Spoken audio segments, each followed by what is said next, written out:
Bonjour à tous, c'est Lucas et aujourd'hui on se retrouve dans une nouvelle vidéo sur Windows Server 2016 dans laquelle je vais vous montrer comment configurer votre contrôleur de domaine.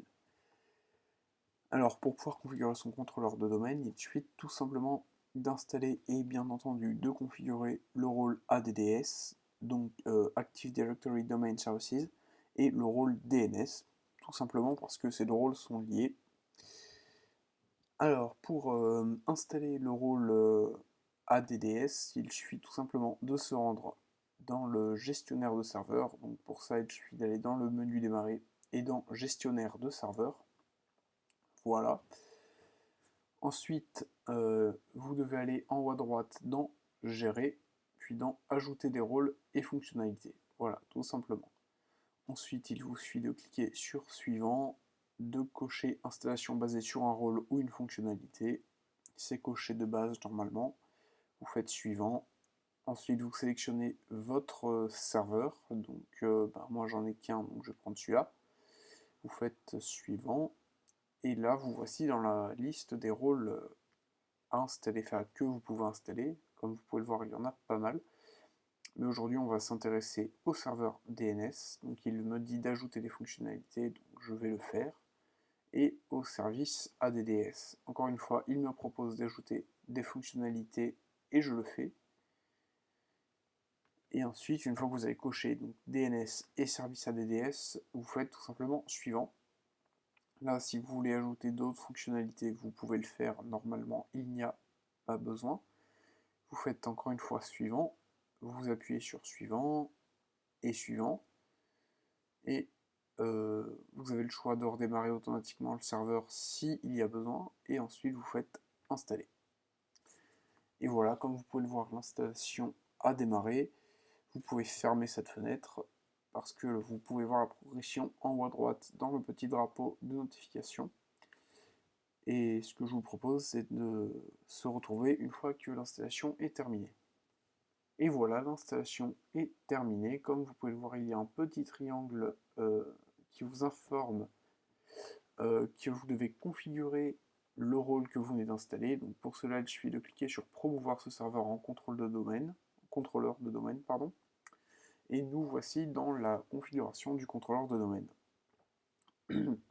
Alors dans ce menu, il suffit tout simplement de choisir si vous voulez ajouter le contrôleur de domaine à un domaine existant, ajouter un nouveau domaine dans une forêt existante ou ajouter une nouvelle forêt. Donc pour moi, ça va être la création d'une nouvelle forêt, c'est-à-dire qu'on part vraiment de zéro. Pour cela, vous devez choisir un nom de domaine racine. Par exemple, pour moi, ça va être lucatest.local. Voilà. Ensuite, vous faites tout simplement suivant.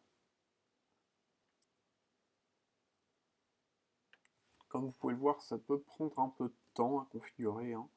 Donc attendez tout simplement. Voilà, maintenant les options du contrôleur de domaine, ça dépend de votre configuration réseau.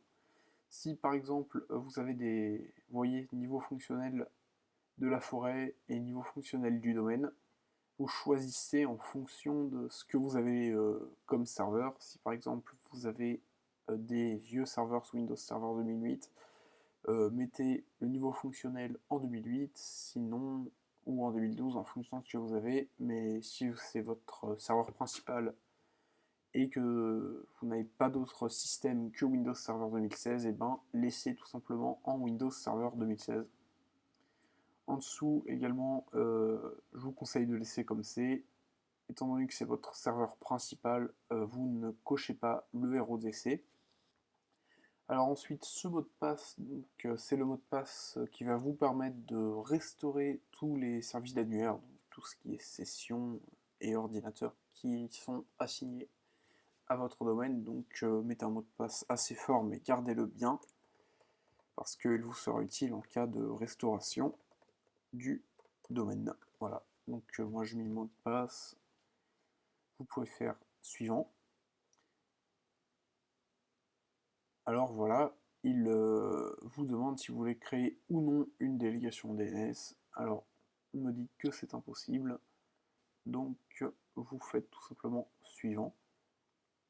Là, il va vous donner le nom NetBIOS qui est attribué à votre domaine. Donc c'est souvent le nom sans le point local, .com que vous avez mis. Donc, moi, ce sera Lucatest. Vous pouvez le modifier si vous voulez.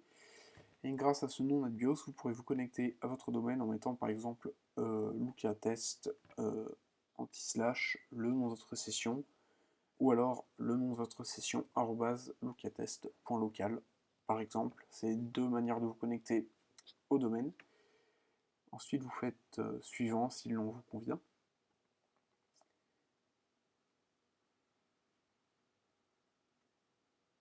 Voilà, maintenant les chemins d'accès, je vous conseille de les laisser comme ils sont, étant donné que si jamais des utilisateurs ou un administrateur réseau veut consulter la base de données, les fichiers journaux, etc., il saura où se trouvent ces différents fichiers, donc je vous conseille de tout laisser comme c'est indiqué de base. Voilà, donc une fois que vous avez terminé, il vous informe de toutes les configurations que vous avez faites. Également ici, vous avez un petit script, comme vous pouvez le voir, qui vous permet de configurer plusieurs serveurs via le PowerShell. Si jamais vous avez plusieurs serveurs Active Directory à déployer, il vous suffit de rentrer ce script dans le PowerShell et pouvoir déployer ce rôle sur plusieurs serveurs, tout simplement. Voilà, une fois que vous avez tout vérifié, vous faites suivant. Voilà, Windows vérifie la configuration.